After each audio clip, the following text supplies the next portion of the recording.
Ladies and gentlemen, welcome to Flavor of the Week, brought to you by Banditos, fresh, made daily. In Flavor of the Week, Kyle sits down with one of our local priests over 4 different episodes to sample variations of a favorite food or drink while they discuss the ins and outs of life as a priest. This is Kyle Hyman. Welcome to Flavor of the Week Part 3. We're here We're here at Banditos with Father Thomas Zehr. Thanks for joining us. Absolutely. This is great. I hope you're enjoying your food. Thanks for lunch. This is the Chorizo Taco. Chorizo. The past 2 episodes of Flavor of the Week, we did ground beef and then roast beef. Yes. And chorizo, how would you describe chorizo for those that... Chorizo is a type of sausage. Mm-hmm. That's about all I know. That's all you need to know. It looks like ground sausage. So I'm excited to try this. I just think it's got more going for it. I think flavors. so. And mine fell out over here. Ooh. So it said this is sweet chorizo. Sweet chorizo. It is definitely sweet. How do you think they sweeten it? I have no idea. Just sugar? So I do like to cook, but I don't know the intricacies of, sweetenings. I know spices, but I don't know sweets. What's your go-to spice?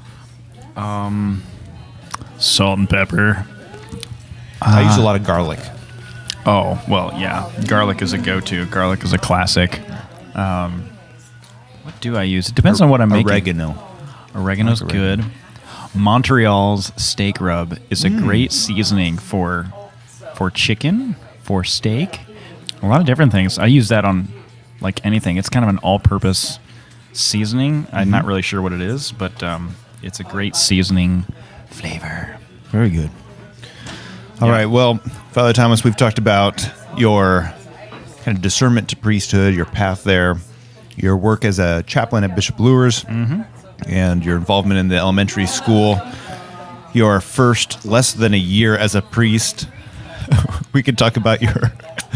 My taco is falling apart. My philosophy with tacos is the messier it is, the better it is. Okay, well, this one is definitely the messiest. The more that it's falling out of the shell, that's a good sign. You got to clean it up with chips, which is a good thing. So one of the things that you are doing is the Exodus 90 program. Yes.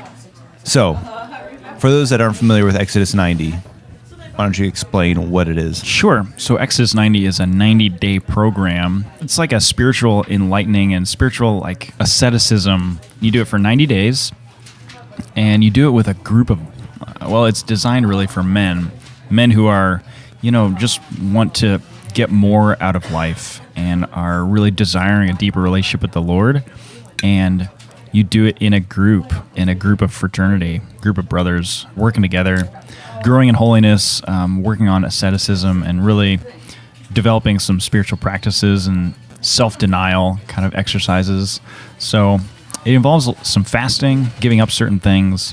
One of the things is kind of like a technology fast where for 90 days you don't watch TV, don't watch sports, spend as little time as possible off of the internet, just to really purge yourself of things that maybe you really shouldn't be doing or just wasting time. Mm-hmm. And I realized that in the few days that I've been doing this program that I spend a lot of time on the internet. Just nothing bad, but man, I just waste a lot of time watching YouTube videos or, looking up random things and Googling things. So the program is really set on changing your desires and changing your habits. It's a habit building kind of reconstructing program. Yeah.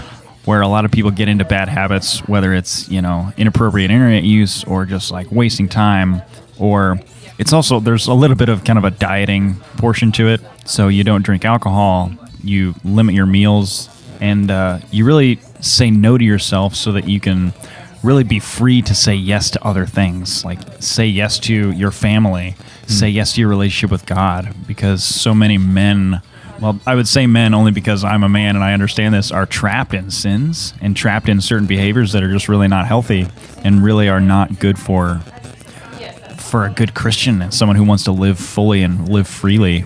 So Exodus 90 is this program that is meant to give real freedom to men who have been trapped in sinful behaviors or just bad habits, and I've really seen some freedom in my own life. Just I feel like I'm more comfortable like living my own personal life. I think part of that is so some really random fruit that I've realized out of this. We've only been doing it for, I think, 12 days, 13 days. I'm doing it with a group of guys. First of all, we grow in relationship with each other, and it's more of a group mentality. So resisting temptations, resisting, like the urge to watch a YouTube video or resist the urge to maybe overeat or something like that is much more of a group effort. So it's more fraternal in that way. But one fruit that I realize is I think I've been more creative, which is kind of strange, but I've been doing crossword puzzles, and the crossword puzzles have come easier. I don't know,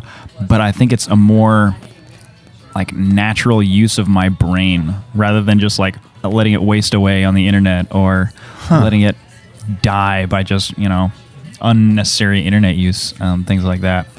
Yeah, there's a whole bunch of these aesthetic practices, and one of them is to take cold showers every morning. Yeah. So there's exercise involved and a cold shower every morning, which oftentimes like we just get really comfortable doing things like that. But that's a kind of a penance that you offer up for the group so that we can all grow in holiness. And, it's a difficult thing. Some guys have really struggled with it in our group, but I really enjoyed it. It's really refreshing, and it wakes me up and gets me ready for the day. Kind of probably easier to do in the summer than it is in the winter. I think it is, yeah. And I've done that before, just like casually, like, I guess I'll take a cold shower today. I'm really hot or whatever. Yeah. But it is really refreshing. Anyway. We're talking with Father Thomas Zehr for Flavor of the Week, Part 3 here at Banditos, trying their Chorizo Taco. And talking about Exodus 90, which you can find information at exodus90.com. And what made you decide to do this? Actually, that's a great question. So, in the midst of kind of the priest scandals that happened over the summer, there were a group of us priests that really had desire to really up our prayer life and really focus intentionally on praying for priests that were struggling with sins and struggling with various things, and really to pray for the church. This was really my main goal for doing Exodus 90. I really wanted to do something intentional, do something difficult, and offer it up for the Lord, offer it up for the greater good of the church, because we definitely need it. We need prayers, and priests need to be holy. So this is kind of a twofold thing. I wanted to become a much holier and more fulfilled man, a more fulfilled priest.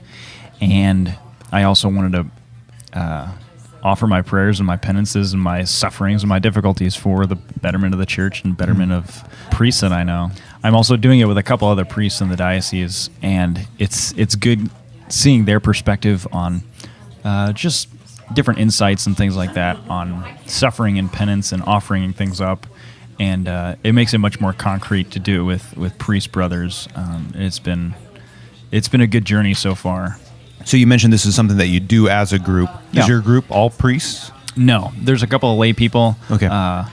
But which I think gives it a good flair, and it gives it a good little diversity, I suppose.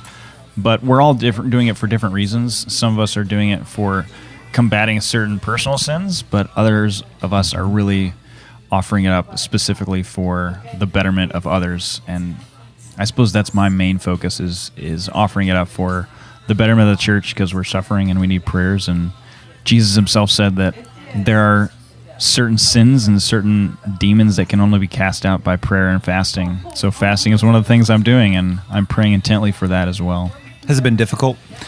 Certain things have been difficult, but overall it's been really fruitful and really fulfilling. And so the difficulties have not outweighed the benefits. I feel more myself. Yeah.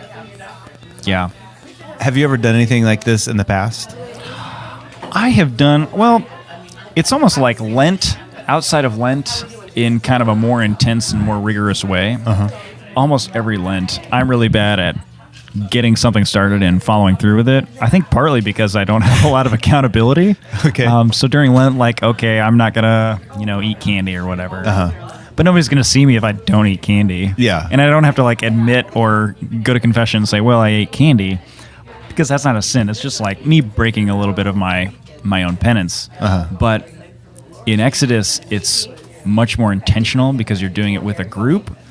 And if you are struggling with something, actually one of the really great benefits of the group mentality was when I've been struggling with something, or maybe I'm feeling tempted to take a warm shower or eat something in between a meal, I'll say, hey guys, I'll just send a text message to the group and say, hey, I'm feeling tempted. Can you shoot a prayer my way? And the group mentality makes it a lot more supportive. But also you get some accountability, and you get a guy to say, all right, get it together. You can do it. Do you almost feel like you're letting the group down instead of just yourself? Actually, yeah. Do you think that helps with the accountability? Yeah, in kind of a negative way. Like there's a positive and a negative way to look at accountability. On one way is, well, I'm going to let somebody down if I mess up. On the other side, if I do it and if I persevere and I'm strong in this like temptation, I'm really building the group up. Yeah. So I guess you can view it in different ways, but yeah, you can see it in both ways. So for somebody who's hearing this and saying, oh, I could never do that, what would you say? Finishing my food. Well, in life, we all have to make sacrifices, and we all have to give things up for certain reasons. Like maybe you sacrifice, eating a big expensive meal because you have to support your family, something like that. We all make sacrifices in some ways. So this is just a more intentional sacrifice. Anybody can make a sacrifice, but you really have to have, like what we talked about a couple weeks ago, about mentality and keeping a solid attitude. If you have an attitude of like, I really can cut this lifestyle or this maybe bad habit or something out of my life, if I have the right attitude and if I do it in a group, I can do this. It'll be hard, and some people I'm certain that it's harder for others. Like maybe somebody that's always watching TV or always watching sports or something like that. It's going to be a lot harder for somebody like me who doesn't have a TV in his room, things like that. Yeah. Especially even somebody that has like a family, it's a lot harder for somebody that is not, because maybe somebody watches TV or watches movies with their family as kind of like a bonding time. Yeah. I don't have that necessarily, but when I do go home and visit my family, I can't necessarily watch movies because I do love watching movies. Yeah. But I think it's definitely something that anyone can do, and having the right supportive fraternity group is absolutely essential. Having brothers that can keep you accountable is key. All right. Well, again, people can check that out at exodus90.com. We are 3 tacos in. Next week, Flavor of the Week Part 4, we will try the seafood taco. Something to look forward to in your life. Yes, seafood taco. I'm looking forward to it. I like fish tacos. Yeah, me too. So, yeah, see what I'm excited. So stay tuned for that for Flavor of the Week. This has been Kyle Hyman here with Father Thomas Zehr at Banditos. Fresh, made daily. Fresh, made daily. Banditos.